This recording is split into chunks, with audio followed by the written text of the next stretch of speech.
সকলকে জানাই শুভ কার্তিক পুজোর প্রীতি শুভেচ্ছা অভিনন্দন। আজ আমাদের বাড়িতে কার্তিক পুজো হলো। তো কোনো বছর আমরা এটা করি না। তো এবছর আমরা ফার্স্ট টাইম স্টার্ট করলাম। একটা ইচ্ছাও বলতে পারো, একটা ভালো লাগাও বলতে পারো, প্রত্যেকটাই সব জড়িয়ে আছে এটার মধ্যে।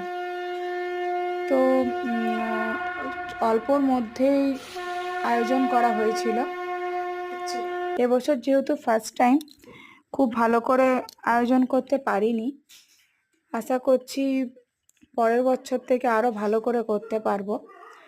তো তোমাদের কার কার বাড়িতে কার্তিক পূজা হয় একটু কমেন্ট করে জানিও, আর কেমন হয়েছে আমার আয়োজনটা, মানে আমাদের আয়োজনটা, সেটাও জানিও। তো চলো, ততক্ষণের জন্য বাই বাই। আজকের শুভরাত্রি।